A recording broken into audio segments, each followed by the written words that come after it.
Well, you're always very patient with me, blathering on about life in Northern Ireland. Actually, I'm just back from a great week at the John Hewitt International Summer School in the city of Armagh. John Hewitt was another writer and poet from Northern Ireland, along with others like Louis MacNeice, Sam Hannah Bell, W.R. Rogers, Brian Moore, who moved to Toronto, Canada, and Seamus Heaney, of course.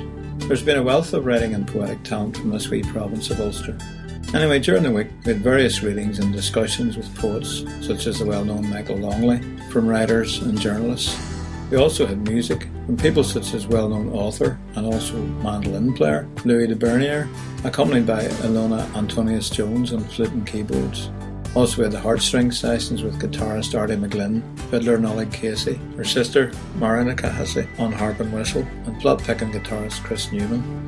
County Armagh, by the way, is a small county just to the west of County Down, south of Loughnane, with Tyrone and Fermanagh to the west and the border in Monaghan to the south. Armagh is famous for its apples, and there's the apple orchards all around Armagh City. The city is also the ecclesiastical capital of Ireland, where both the Anglican and Roman Catholic archbishops sit. Remember the old Spinners song? If you want a cathedral, we've got one to spare in me Liverpool home. Well, like Liverpool, Armagh can boast not one, but two cathedrals. And just outside the city is the Navan Fort, the site of Emanmacha, the ancient capital of the province of Ulster, and the centre around which were focused the Red Branch cycle of epic stories, legends, stories of Conor, King of Ulster, and of course Cuchulain, the famous hero of Ulster, although he actually came from County Louth to the south. Now from Cuchulain you get the name McCulloch, meaning son of Cuchulain. So I suppose it's appropriate that we're listening to one of my own tunes at the moment.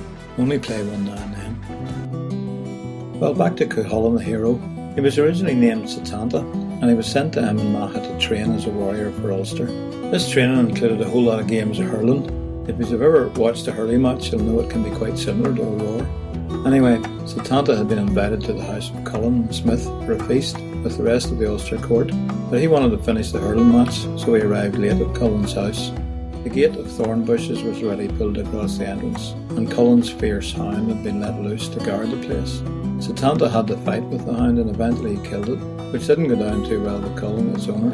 But Satanta, being an honourable sort of fella, offered to take the hound's place until its pups would be old enough to take over the guard duties. As a result, it began to be called Cuchulain, the Hound of Cullen. Later this got changed slightly to Cuchulain, meaning the Hound of Ulster, when he guarded the approaches to Ulster against the combined armies of Connaught and the other three provinces of Ireland. You see, a whole big row got started between Ulster and Connaught in the west of Ireland. It started innocently enough, with some men from Queen Maeve of Connaught coming up to Ulster for the loan of their champion bull, the Dun. But the drink did its work, and a bit of drunken rivalry and boasting started up a war before long. Does this maybe sound familiar? Anyway, the men of Ulster came under a curse and were unable to defend the province.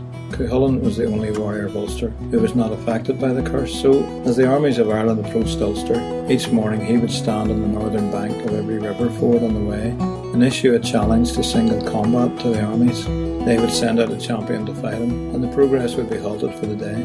Needless to say, Cuchulain won each of these combats, although he had to take on a couple of warriors who were personal friends and ended up killing them. He managed to hold off the advance long enough so that the men of Ulster were recovered and able to take part in the main battle. He was eventually killed himself in that battle, but I think he earned the name the Hound of Ulster, don't you? The whole epic story is known as the Town, or Town Bo Cooley, after the Cooley Peninsula in County Louth, just south of the present-day Ulster border.